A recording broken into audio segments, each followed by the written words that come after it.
Welcome to the Success is Subjective podcast series brought to you by collegealternative.org, presented by Lilly Consulting.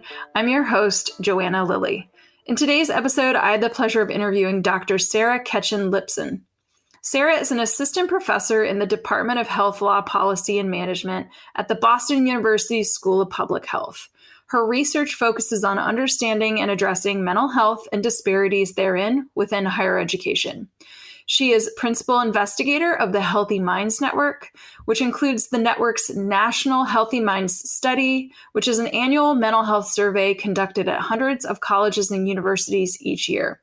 Sarah's research has been funded the National Institute of Mental Health and William T. Grant Foundation, among others. Her work has been featured in the New York Times, Boston Globe, Huffington Post, on NPR, and in numerous other national and international media outlets. It has been a real treat to sit down and chat with Sarah, as I've been following her research for years. For those of you that know me, I'm totally geeking out on mental health and higher education. So I don't want to wait any longer. Here's Sarah.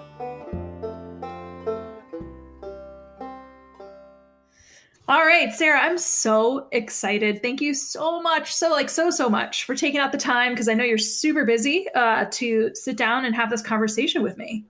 Yes, thank you so much for having me. I'm so excited. It's a rare opportunity to just talk about so many topics that I care a lot about and think a lot about. So I'm really excited. I'm super jazzed. Okay, well, let's just dive in, because I want to be able to speak about all these things. Why don't you actually even just tell the listeners a little bit about you in terms of where did you grow up and what was the information that you were hearing, whether it was from your family or kind of the community in which you were raised, about the importance or lack thereof of post-secondary education? Yeah. So I would say I grew up in a family where education was really valued, but I also grew up as a cisgender girl. And there were a lot of aspects of my growing up education that made me feel like I wasn't smart or that I wasn't capable in certain disciplines. So that was very much a part of my experience, I think, in elementary school, middle school, and high school, was just an increasing feeling of doubting myself in certain situations. And it wasn't, flash forward to the fact that I did do a PhD, but even when I started my PhD, I knew I had to take a statistics class, and I almost, didn't apply to PhD programs when the time came. I told myself when I started my statistics class, if I just can't do this, I have told myself for decades that I'm not good at this. And if I really can't do it, that's okay. And I don't, I drop out of this program. And that's, I tried to really make sure I wasn't going to think of myself as a failure if I did end up having to drop out of that, because I just had this kind of lifelong message that I was not good in the hard sciences or in math, basically. But I did grow up in a family where education was valued. Both my parents went to college and went to graduate school as well. And when I was in high school, so I went to a public school, but where it was just a really high achieving public school system, which was another situation which, I was I am not as smart as all these other people. I was just felt kind of intimidated by the really, really, really smart kids in class. And so I knew I kind of had to do something maybe that would differentiate myself in some ways. And sports had always been the thing that I excelled at more than academics, which is, I think, kind of funny now to think about where I ended up in my career. And I think sometimes when I tell that to students, they're like, yeah, no way. But I'm I coasted through high school, partly out of laziness and partly out of not believing that I could do well. But on the sports field, I felt like I could. So my plan for college was to get recruited and play sports in college.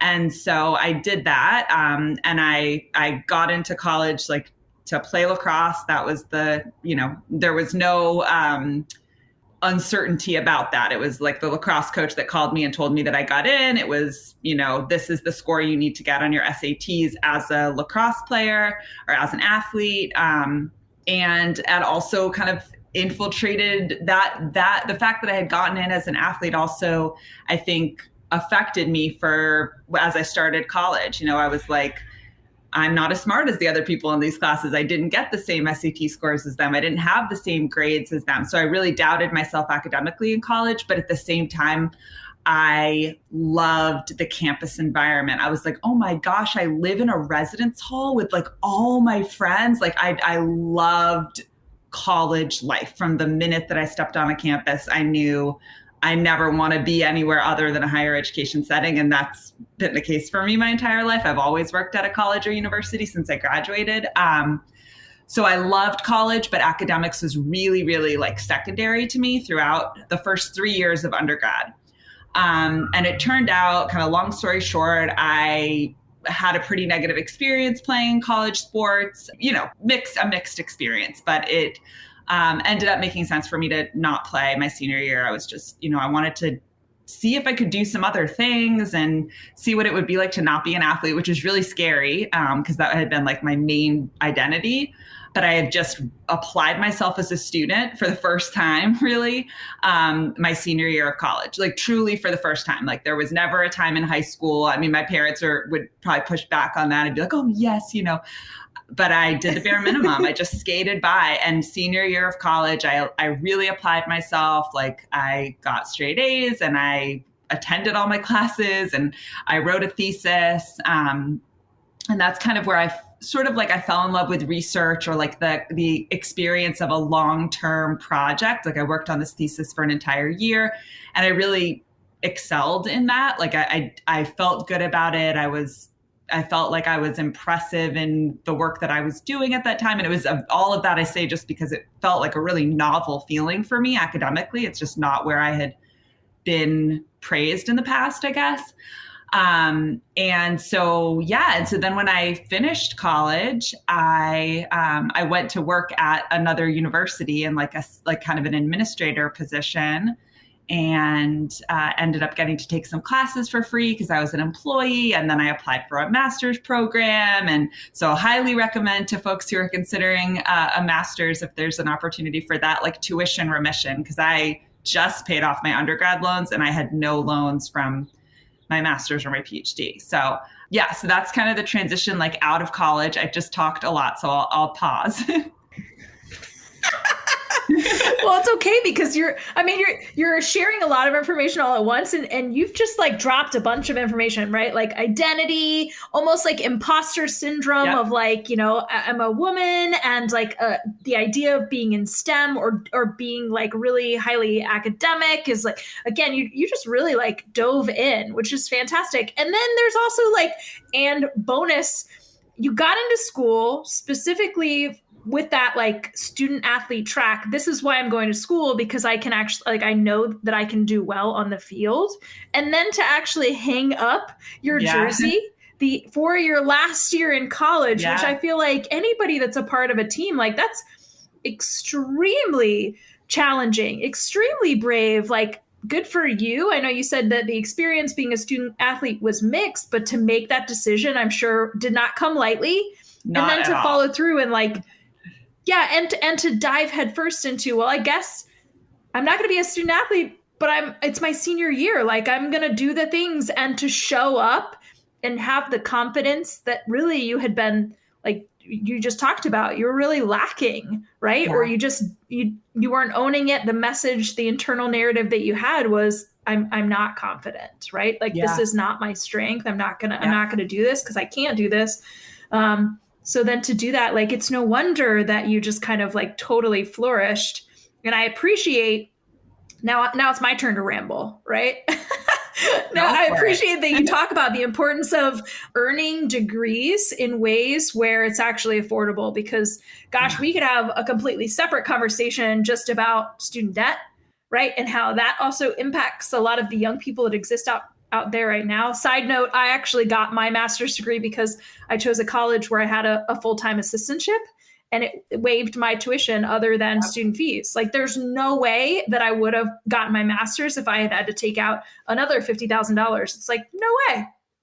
But anyways, thank you for sharing that. So talk about a little bit about that transition. Now all of a sudden you've got the love for academia. You're like, Yeah. I'm never going to leave campus. So Yeah. you graduated. What was your undergraduate degree in? And then what did you end up earning your degree in for your master's and PhD? And kind of actually talk about some of the hats that you wore while you were in higher education, because you could be on the student affairs side, which if anybody understands higher education, there's so many different departments that you can be serving in, so many different roles. And so I'm just kind of curious, even though you stayed in the same kind of professional industry per se, you actually, it sounds like you were doing a bunch of different things. So fill us in on what that journey looked like. So in undergrad, I studied English and American Studies with a focus on African American Studies. And I said I could continue to emphasize this, which I feel a little bit of like both guilt and also like responsibility, in the sense of just, I want like young people who are college students now, especially who look at someone who's now in a faculty position and assume that we were like, perfect the whole time. I will tell you, I was an English major who barely read.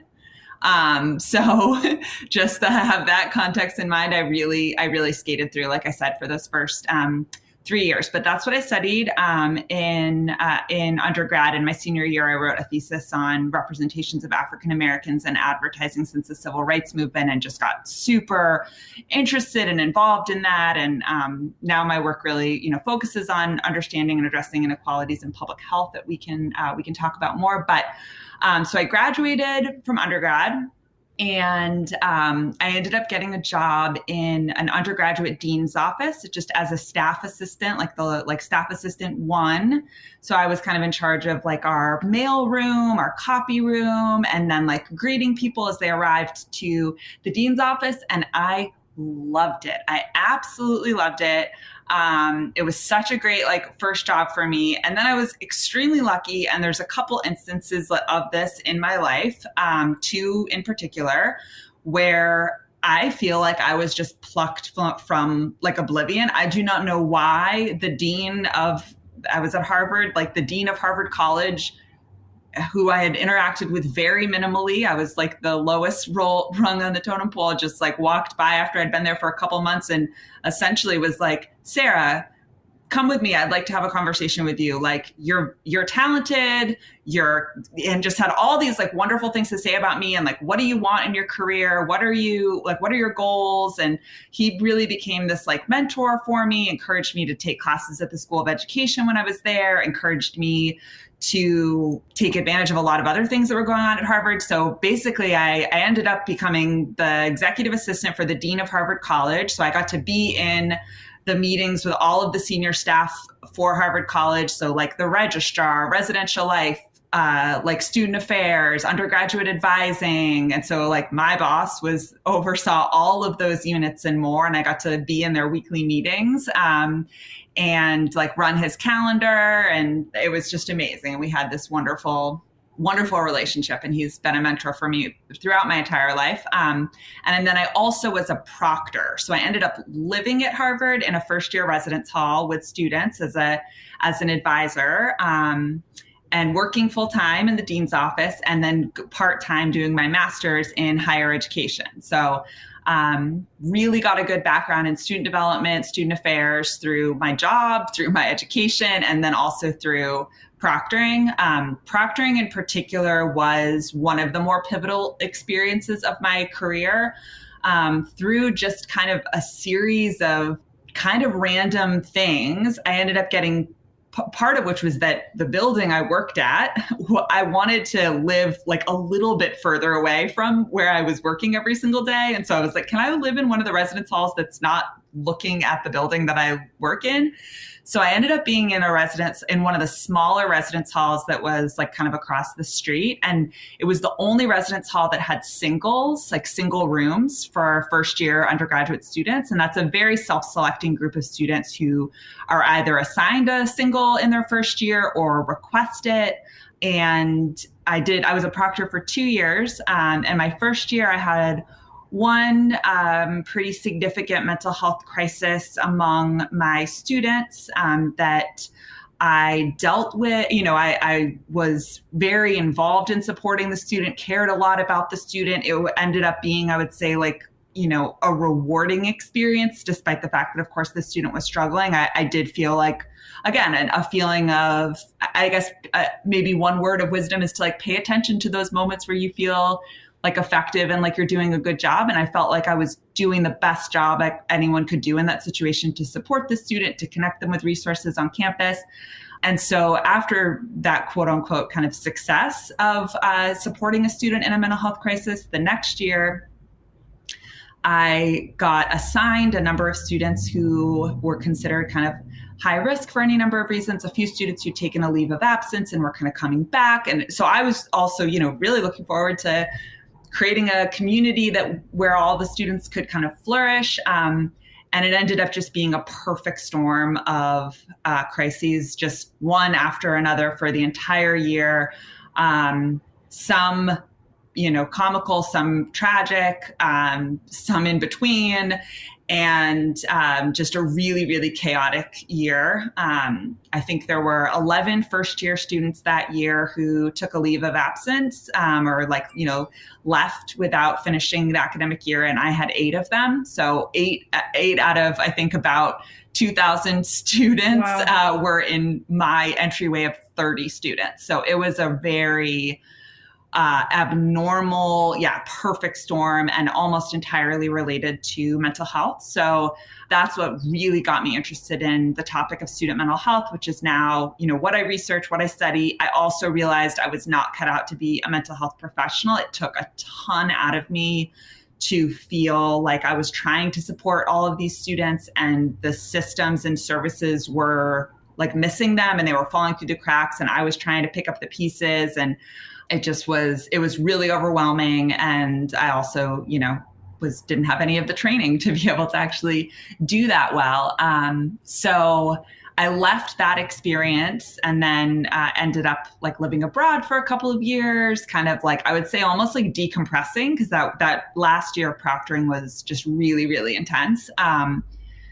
And I had finished my master's. I didn't really have a plan as to what I was going to do next. And I'm definitely someone who likes to not stop, right? Not be like, I don't know what's next. I'm just a pause. I'm not sure what I'm doing. I wish I was better at that. I think that's a really good skill to hone. But in my like emerging adulthood, I would say that was a big fear of mine. I was happier and I felt less anxious if I had a plan. So when I didn't have a plan, when I was graduating from my master's, I knew I kind of wanted to have some distance from where I had been, and I didn't want to proctor again. I went and lived abroad for a couple of years, but I continued to come back to these questions around student mental health. I continued to feel like there's such a gap there. Like I, in a very short period of time, became someone who was like on task forces and offering like my advice and perspective, almost always with the caveat of like, I don't really know what I'm talking about, but it seems like nobody else has any idea what they're talking about either. And let's try to figure out how this campus mental health system might work better for students. And so I thought, maybe I should go back to graduate school again and really focus on student mental health. So I applied to graduate school, applied to PhD programs while I was living in Turkey.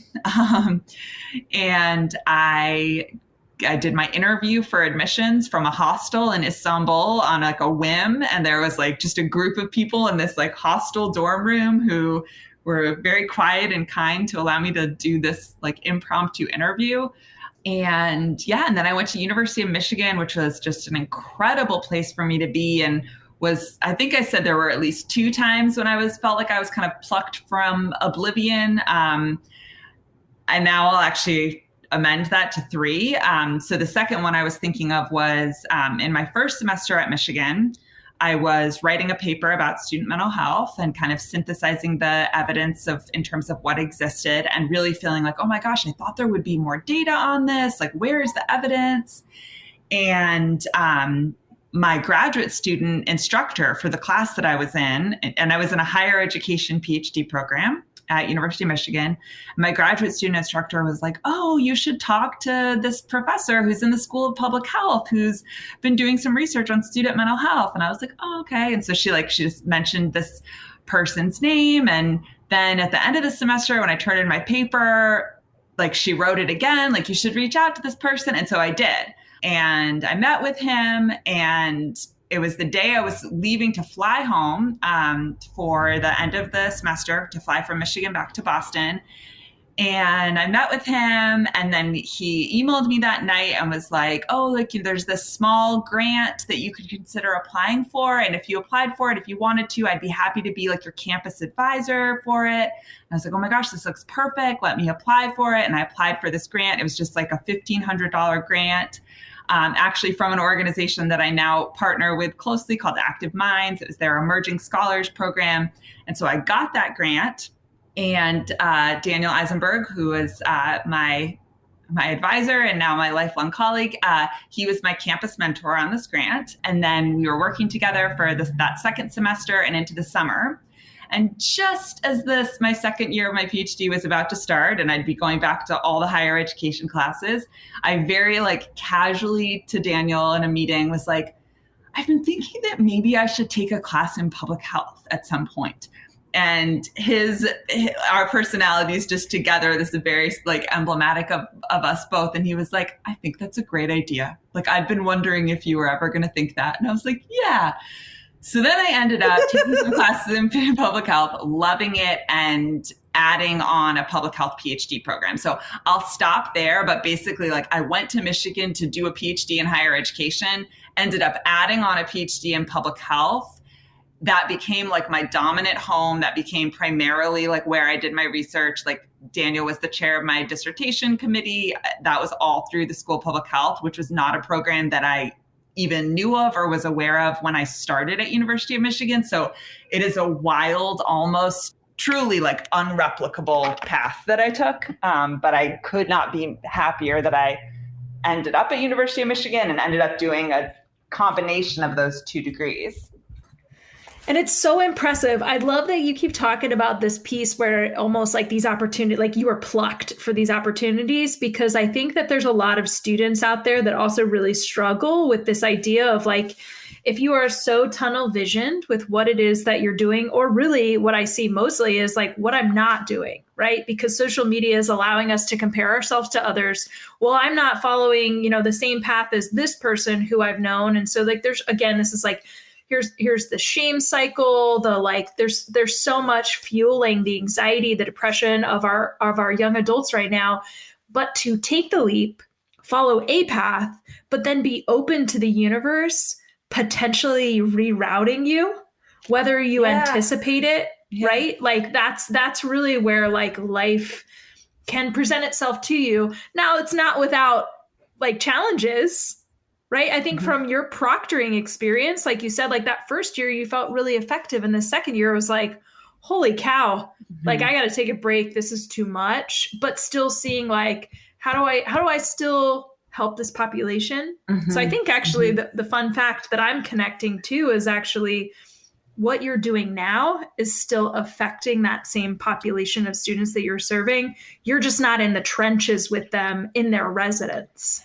Yeah, that's absolutely true. And I'm still, close with several of my students, and they know now, what I study. And so it's just really nice when they'll, comment or just reach out with just that they're, either proud of me, or that they, would have known all along that I would end up doing something related to my experience proctoring. It's definitely the motivating factor, the thing that, really started that trajectory for me.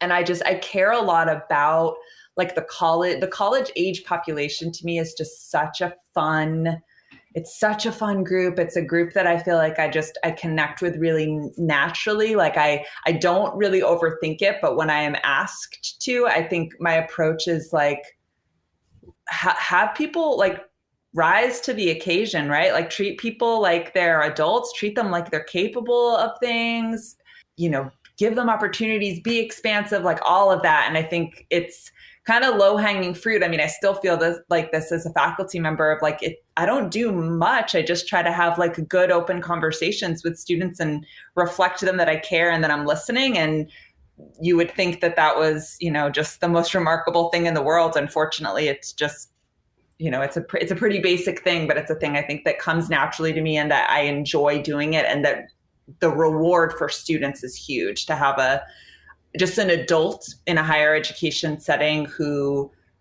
sees them and treats them, with an enormous amount of interest in their life and well-being and what they care about. So yeah, those things are definitely connected.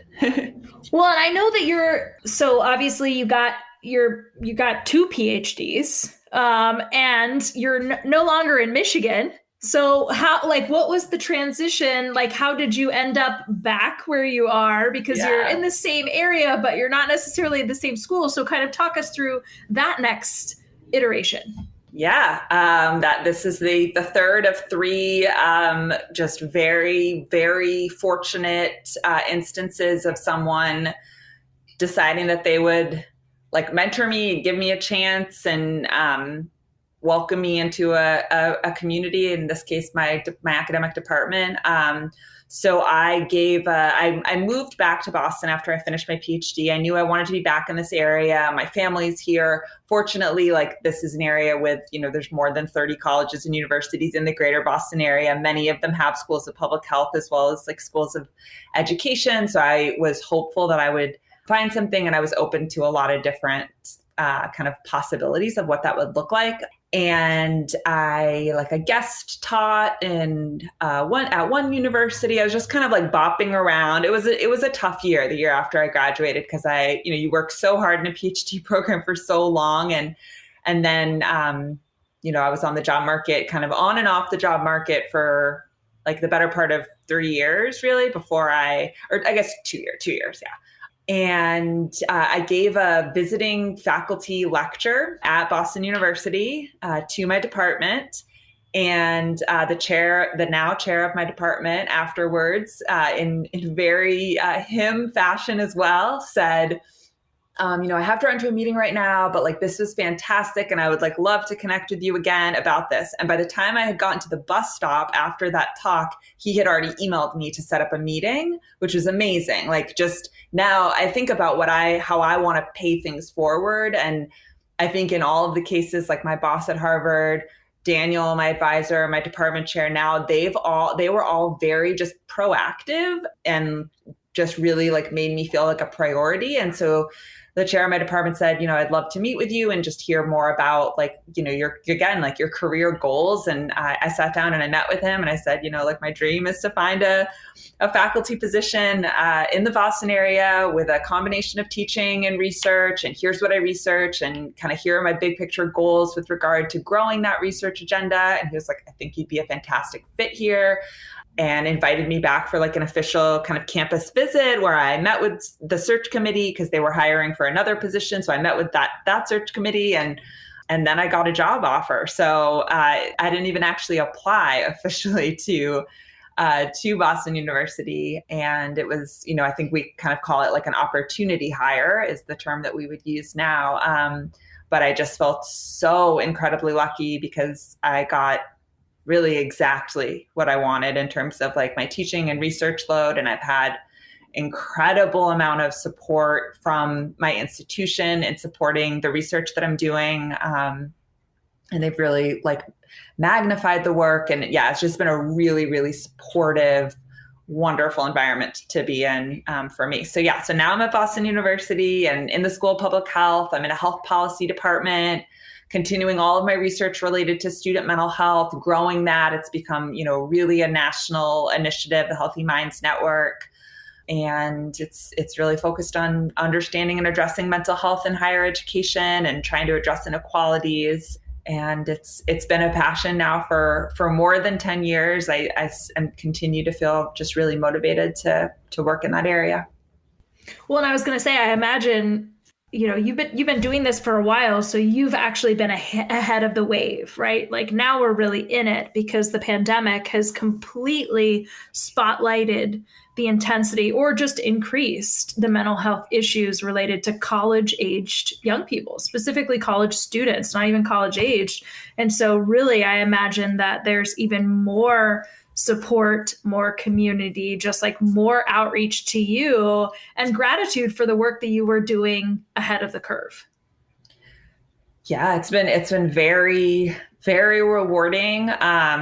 And I think certainly there were years where Daniel and I were the only team members of our group at a certain point, and then we grew to having 4 or 5 folks, and now we're well over 15 staff members, which I know I couldn't even have imagined that like in 2015, 2016, but we also used to say, wonder if we could ever get the attention of like a college president. Could we connect with like campus leaders, policymakers? Like these are the folks who really are in a position to kind of shift policies and systems and practices and investments in mental health. And we didn't really feel like we could get that audience. And it's been over the past couple of years where I've just been in the room with college presidents. I've been on calls with college presidents. I've been able to actually connect with that audience routinely. And it's so rewarding to be working on something that garnering so much attention for very good reason. And I think there's a lot of opportunities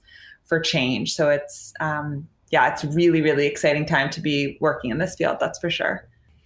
Well, I think this is like, I actually feel like I could probably just pick your brain for several hours related to mental health and higher education and like how, like what policies exist, what is being recommended. But we're going to save that for a separate conversation and or just to direct people to the research that you've already done, because I think that's beneficial, especially when parents are like, sometimes they're saying, what does the university or college where my young adult is at, like, what do they provide? What are they doing? And so to like actually read some of the work that you're doing and kind of the direction that you're giving, maybe that will provide a little bit of guidance for parents and how to better navigate what's available or make a decision on what school to potentially enroll in based on what the school is actually doing to prioritize mental health and student well-being. But I digress. I want to get back to the question at hand, which I ask everybody this like pointed question. Do you see yourself as successful?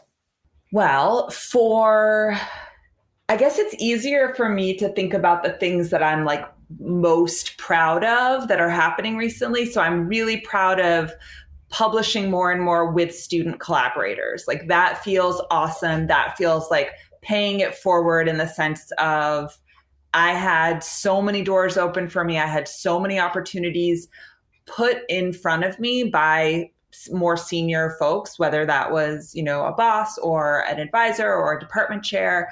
And I want to continue to do that for students. And, as I grow in my career, just for folks who are just earlier on in their careers. So I'm feeling more and more quote unquote successful in the sense of like giving opportunities to particularly to students. And with our Healthy Minds data, we have so much data through this initiative. And so we've made it all publicly available, and we've done a lot to try to make it accessible for folks to actually use our data. And so we have a lot of folks using it for dissertation research or using it just to publish papers as undergrad or graduate students. So that is a big point of pride for me in an area where I feel like I'm being more and more successful, and that's really important to me. Let's see. I mean, with teaching, which is another area kind of my career, I don't think there's ever a point where you're like, oh, I'm perfect at this. I've got it down, especially as things have like shifted in the pandemic over the past several years. But I think I'm successful in making students feel like I care about them when they come into the classroom. I think I'm successful at creating a sense of belonging and community in the class, even during COVID, like even when there were a lot of barriers to doing that. And the recipe for that for me was pretty transparent. It was just stating that as an explicit goal and saying, we're going to do this because I really want you to get to know each other's names. And I want the volume in this room right now to be loud. I want everyone to be talking right now, and just kind of putting that explicit goal in place. So I feel successful in some things with teaching.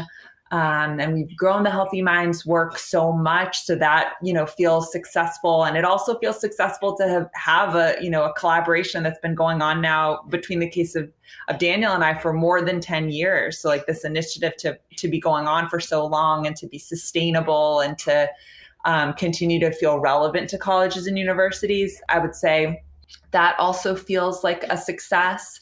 But I also, at the same time, like there was at least a year of the pandemic where I just was kind of spinning my wheels and feeling like I wasn't really contributing, or how was I spending my time? I felt quite kind of aimless. Now I'm definitely kind of, as we're ending the semester, like navigating burnout. So certainly those feelings of like, am I doing enough? I could be doing more. Those feelings do crop in or creep in. And I don't think I would ever say, I've success. I've kind of checked that off. The work is never done in this type of work, in like a research job. But I feel successful that I have a really flexible career as well, that I have, so much control over my time. I feel so grateful for that. So yeah, I feel successful in a number of ways. And then I think try to not have success necessarily be the be all end all in some other aspects.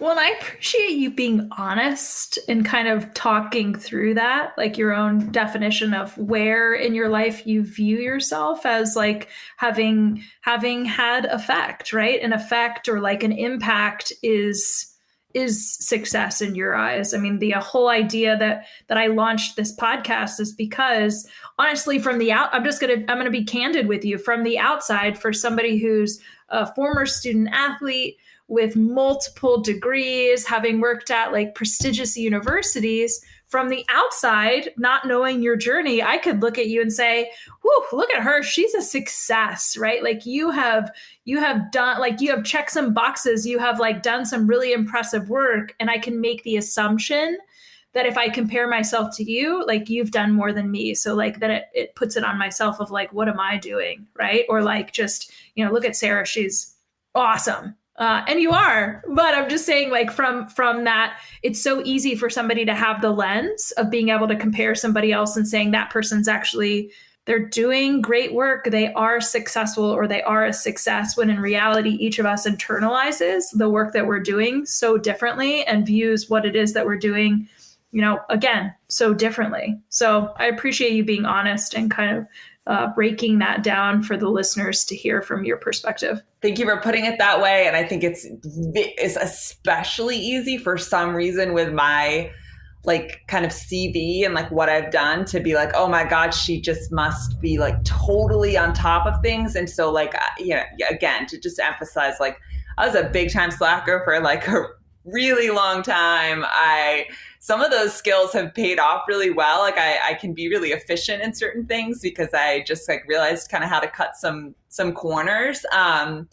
So yeah, I wasn't always this like super hardworking, like diligent person. And I think it helps with communicating to students too, to just be like very real, very candid. And I don't try to be. I just hope I'm approachable. I hope that I'm someone that students can come to and know I'm not going to judge them, and that I'll have a good time hearing about what's on their minds and what they're thinking about.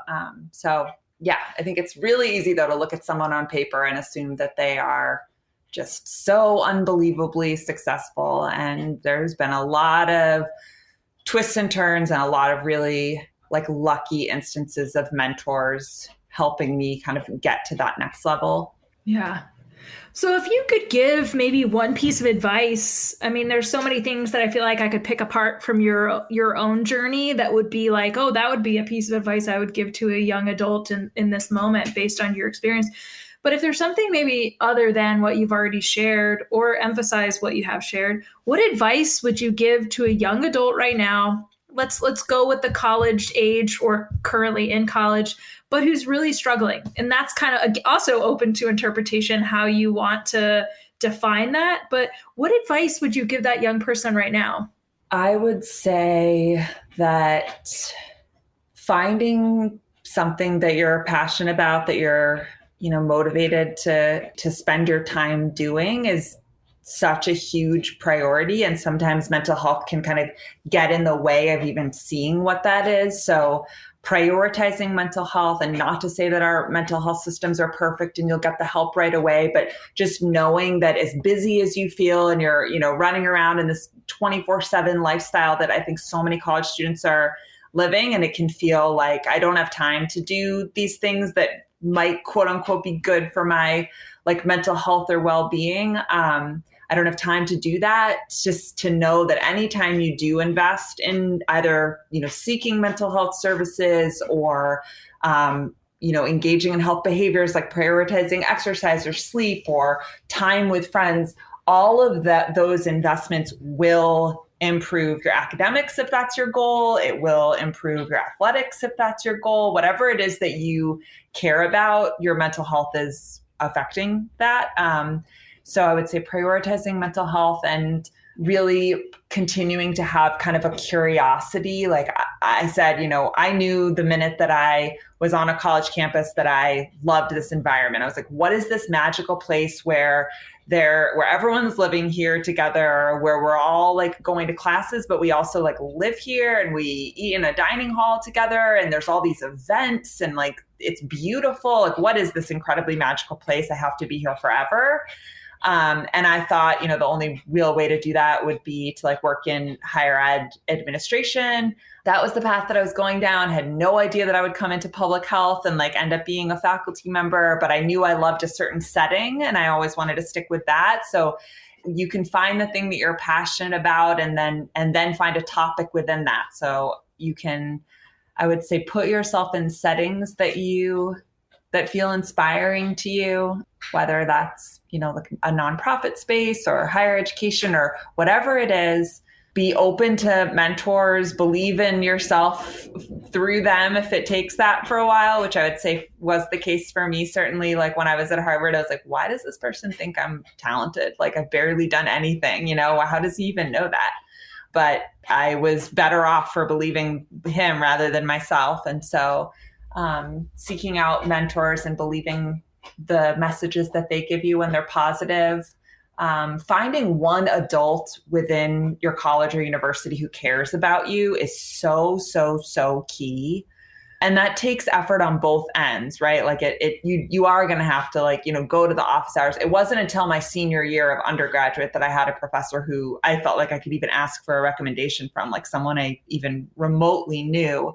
And I had to, build that relationship. So having like one adult on campus who you feel like you have a connection with, I think should be a goal. Yeah, and really prioritizing your mental health and well-being in the ways that make sense for you. I have a lot of other messages that aren't, I would say, like not advice, but more, I guess, like empathy for the experience of being a young person today. Not that I'm an old person, but like being an adolescent and young adult right now, and just the many, many, many stressors that young people are facing. And we touched on financial stress. That's a huge one. That's the biggest predictor of negative mental health outcomes in our data is financial stress. And we're seeing an increase in students experiencing food and housing insecurity.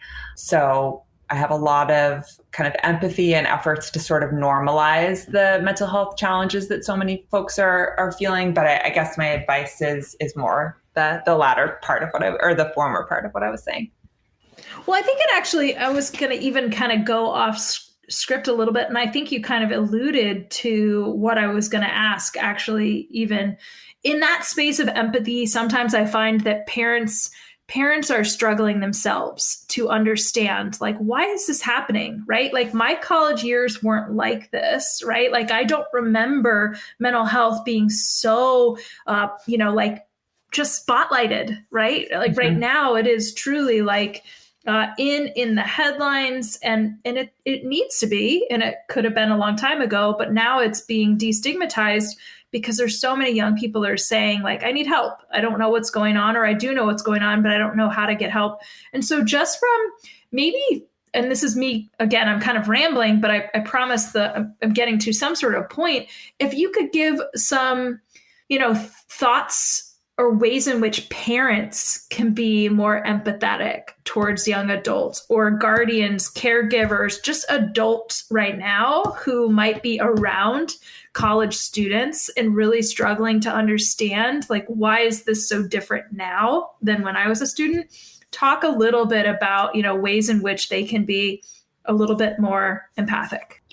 Yeah, I think there's a number of resources specific to parents that can be, I think, just very useful to read and educate yourself about. I mentioned that I'm at Boston University and we have a Center for Psychiatric Rehabilitation, and they've put together like parent guides to mental health that are really succinct and helpful and outlining kind of how mental health is important in higher ed and what students' experiences are.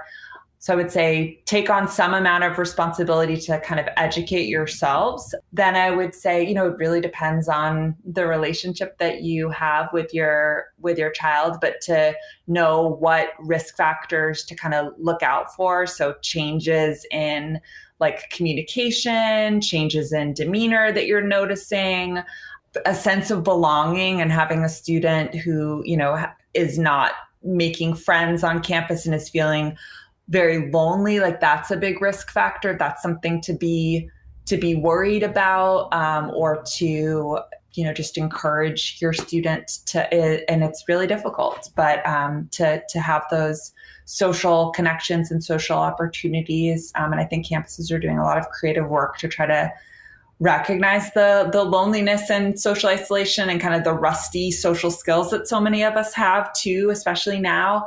But I think that, parents also just need to understand, like, what is higher education kind of like right now? It's very, very different. My mother actually went to Boston University as an undergraduate, but in the 1960s, it's a totally different world now with social media and technology and just the diversity of students and experiences on campus. There's just so much more going on.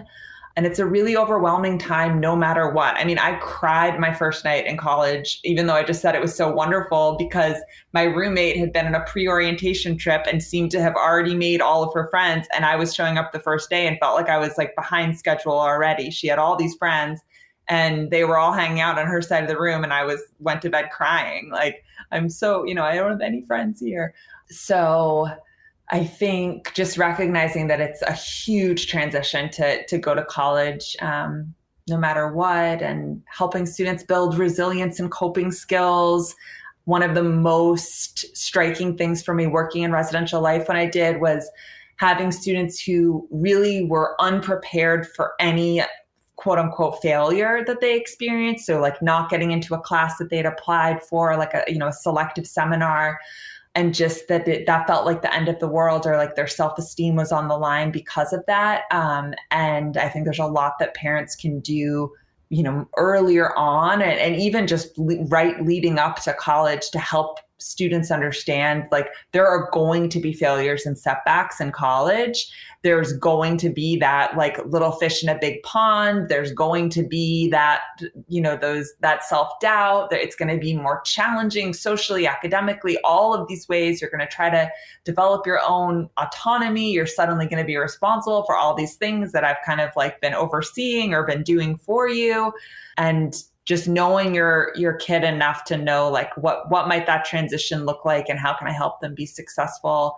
Yeah, I don't have a kid in college. I don't know exactly like all the best advice to give there, but I would say the first piece, like just educating yourself about mental health during college and being a gatekeeper in a way, in the sense of recognizing if your student is in distress.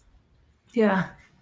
Well, I think, even just who you are, the roles that you played, being in higher education as long as you have. So seeing really the evolution of college mental health on campus, right? From a public health perspective, just because you're not a parent of a college student doesn't mean that you can't give really valuable and pointed kind of just, again, direction and resources for parents of the people that you're working with.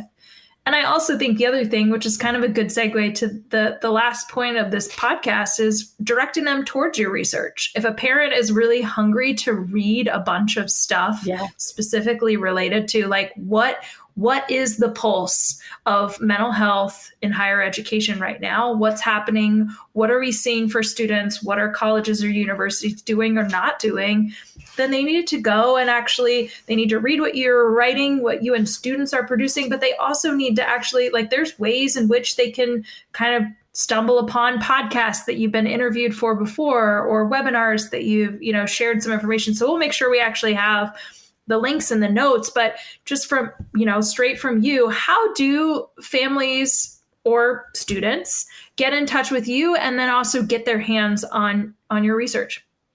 Yeah, and we need more and more students to be involved in this research and to say, like, these are the priorities of kind of questions that we should be sharing data around. So the Healthy Minds Network is sort of the umbrella organization for all of our research. It's healthymindsnetwork.org. And we have a section that's focused on healthy mind studies for colleges and universities.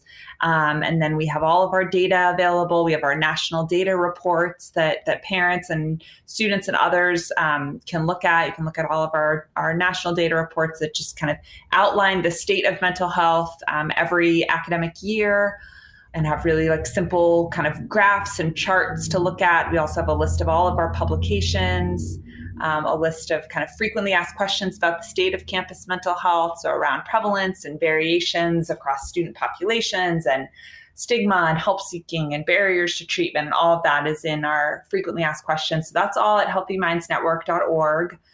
And then, so we are a research organization. That's really our starting point, is collecting these data and then trying to disseminate them. But we partner with a number of organizations that parents and students and others might be really interested in hearing more about, which include Active Minds. It's a student-led advocacy initiative.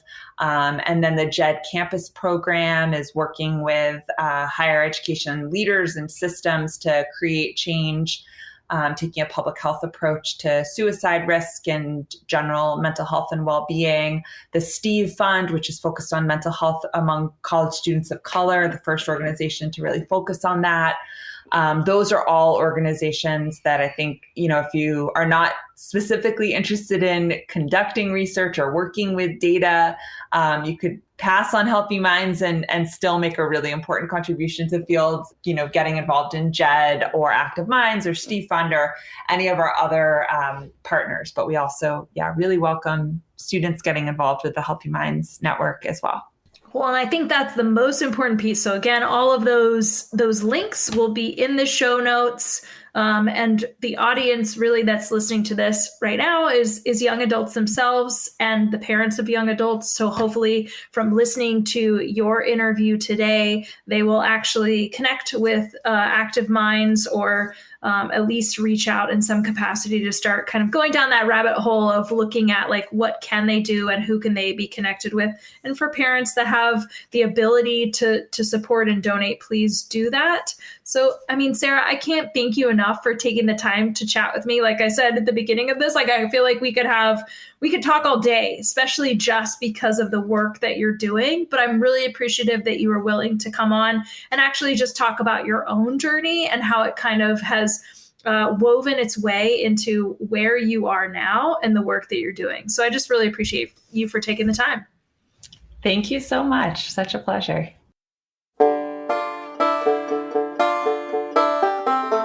That's it for this week's Success is Subjective episode. I want to thank my guests for joining me on this week and for being willing to share your journey. This podcast would not exist if it weren't for people such as yourself. Stay tuned for our next episode where you can bet it'll be another amazing human sharing their personal story with the world. Make sure you check out the show notes where you will find contact information, website details, and all social media for our guest. Also, put a face with a voice by accessing their interview on the newly formed successissubjective.org website. If you're interested in being a guest on the podcast, you can email me at Joanna, Joanna, @successissubjective.org. I would also be remiss if I didn't tell you to check out the collegealternative.org and lilyconsulting.com websites for additional resources outside of podcasting. If you're listening to the show on Apple Podcasts, please do me a favor and subscribe. And while you're at it, feel free to leave a review. You can also download to listen to the Success is Subjective podcast on any other podcast playing app, such as Audible, Google, iHeartRadio, Spotify, Stitcher, and TuneIn. Last but not least, Success is Subjective is listener supported, made possible by me and by you. You can support this podcast by joining the Patreon community at patreon.com/successissubjective. Thank you for tuning in, and remember, there is no single path through life. Success is what you make it.